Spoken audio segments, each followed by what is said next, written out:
Si tu regardes cette vidéo, c'est que tu n'as pas réussi totalement à reproduire le tableau de la partie 3 ou que tu souhaites vérifier que ton travail est bien fait. Alors, analysons ce tableau que nous devons reproduire ici ensemble. Alors, la première ligne d'abord. On s'aperçoit que dans la première ligne, les lignes de séparation qui sont là, les traits de séparation, ont disparu.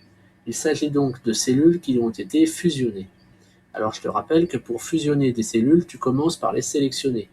Donc, je vais sélectionner à la souris la plage de cellules A1E1.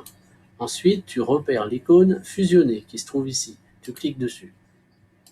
On va maintenant écrire à l'intérieur de cette cellule ainsi fusionnée le texte. Alors le texte ici, c'est programme de calcul. Donc je tape ce texte. Donc tu vois que le texte ici a été tapé en vert, alors qu'ici il est noir. Comment modifier la couleur d'un texte? Eh bien tu commences par sélectionner la cellule qui contient ce texte. Tu viens ensuite repérer cette icône, qui s'appelle couleur de police. Tu cliques sur la flèche noire à droite et tu viens sélectionner dans la palette la couleur verte. On s'aperçoit qu'ici le texte a été écrit en gras, alors qu'ici il n'est pas en gras. Pour le mettre en gras, tu commences par sélectionner la cellule qui contient le texte et tu viens cliquer sur l'icône gras. Passons à la deuxième ligne. Dans la deuxième ligne, tu vois qu'on va devoir utiliser la poignée de recopie pour aller plus vite. C'est-à-dire qu'on va commencer par compléter la cellule A2, étape 1, et qu'ensuite, grâce à la poignée de recopie, on viendra recopier le reste de la ligne. Alors, écrivons d'abord étape 1. Tu t'aperçois que quand moi je tape étape 1, ça reste sur la gauche de la cellule, alors qu'ici le texte a été centré dans la cellule. Comment centrer un texte dans une cellule? Tu commences par sélectionner la cellule qui contient le texte et tu repères l'icône centrée. Tu cliques dessus. Maintenant, on va modifier la couleur de nos caractères en rouge et on va aussi écrire en gras. Donc d'abord en rouge, puis en gras. Maintenant que la cellule A2 est totalement complétée, on n'a plus qu'à recopier sur le reste de la ligne. Complétons maintenant les nombres de 0 jusqu'à 20. Alors ça, c'est assez simple, tu connais le principe. On commence par taper les deux premiers nombres, c'est-à-dire 0 et 1.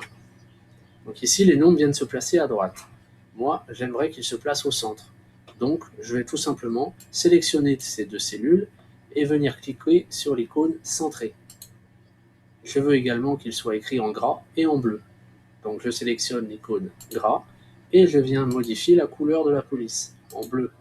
Une fois que c'est terminé, je tire la poignée de recopie jusqu'à obtenir 20.